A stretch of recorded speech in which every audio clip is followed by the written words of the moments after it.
আমি ফেসবুক থেকে পয়সা পেয়েছি কিনা আমি কালকের ব্লগে বলবো, ঠিক আছে? তো এক্ষুনি আমরা গেছিলাম আমি আমার দিদিরা মিলে বাজার করতে।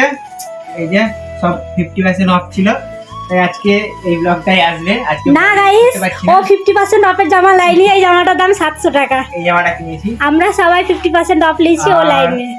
এটা হচ্ছে দুপুর না দুপুর, মা 50% অফের জামা লাইনে নাও জানো। আর এটা হচ্ছে জয়পুর, আর এটা হচ্ছে দুপুর এই জামাটা। আজকে এই ব্লগটাই আসবে। আর দেখো দিদি ফ্ল্যাশটা বন্ধ করে দেখা যাচ্ছে না, আর পাচ্ছি না ব্লগ এডিট করতে। বাজার গেছিলাম সেই কাজ থেকে এসে 6টার সময়, এখন প্রায় 9টা বাজছে। 260 টাকায় পেলাম, ও 700 টাকা দিয়ে জামাটা নিল। আমি 700 টাকা দিয়ে জামাটা নিলাম। মা বলো 700 টাকা দিয়ে জামা নিয়েছি তোকে একদম